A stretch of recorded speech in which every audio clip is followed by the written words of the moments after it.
Les travaux de construction des nouveaux bâtiments scolaires et sanitaires dans le cadre du programme de développement local des 145 territoires initié par le président Tshisekedi se poursuivent en territoire de Nyiragongo. Que ce soit dans les groupements Kibati, Munigi, Muja ou même Roussayo, la main-d'œuvre locale utilisée composée des hommes et des femmes dit être satisfaite de leur prise en charge, surtout en cette période de crise économique et sécuritaire dans leur territoire. Dès que nous avons été sélectionnés parmi les travailleurs ici, nous avons été très contents. Je ne passe plus de journées à déambuler de la cité, pareil pour d'autres maçons ici. Ce travail nous permet de vivre mieux avec nos familles.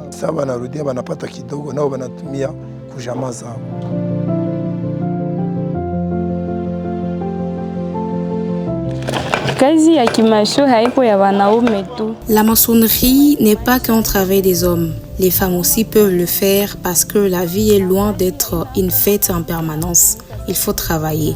Il n'y a pas de travaux faits uniquement pour les hommes. Ce travail me permet de répondre à certains de mes besoins primaires. Et je réponds aussi parfois à certains besoins alimentaires de chez nous.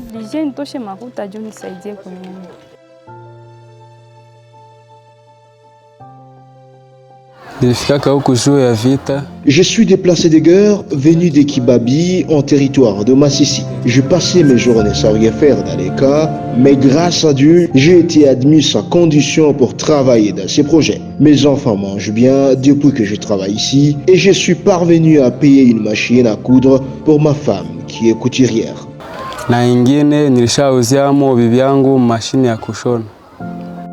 Six salles de classe, un bloc administratif, une salle polyvalente et des latrines modernes sont construits pour chaque école bénéficiaire du projet, des installations un peu différentes pour des structures sanitaires comme celle-ci nous présentée par l'ingénieur superviseur des travaux.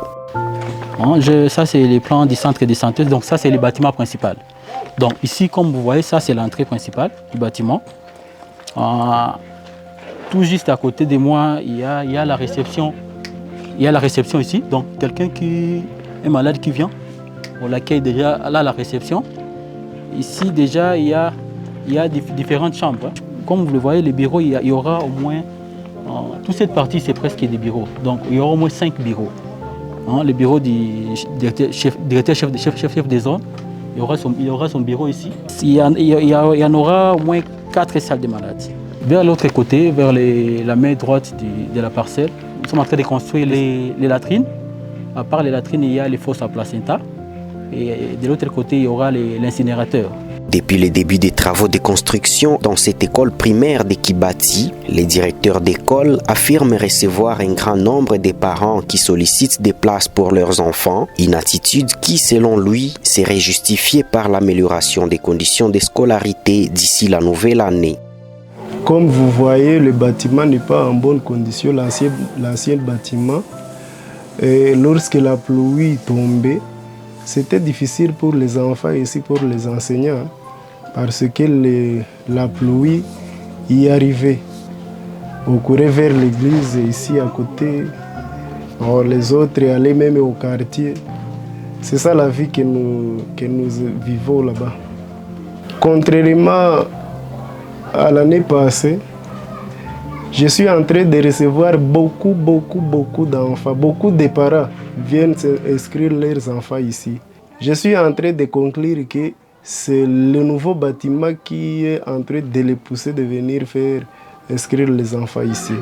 Ses parents d'élèves, lui, restent confiants quant à l'amélioration des conditions de scolarité dans cette école qu'il a décidé d'y faire inscrire tous ses enfants.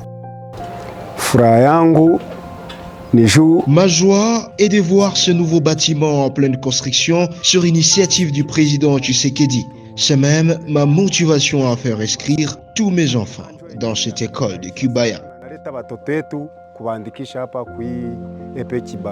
Les ingénieurs des sociétés sélectionnées pour exécuter ces travaux mobilisent chaque jour leur personnel pour arriver à remettre les ouvrages aux bénéficiaires dans les délais convenus. Les travaux évoluent très bien. Nous sentons que nous serons capables de terminer dans les délais si nous continuons à poursuivre avec les approvisionnements en matériaux. Donc, il nous a été donné un délai de 6 mois à compter à partir du 5 mai 2023. Et donc nous voulons terminer vers novembre, si Dieu le permet. Le calendrier est consulté régulièrement par les acteurs de la société civile du territoire de Nyiragongo qui ont hâte de voir les structures fonctionnelles. Ce qui est fait, nous avons seulement 4 écoles réparties dans 3 groupements. Alors, nous déplorons que certains groupements n'ont pas bénéficié de ces projets à cause du manque des espaces communautaires qui ont été spoliés par les chefs usurpateurs qui étaient sur place.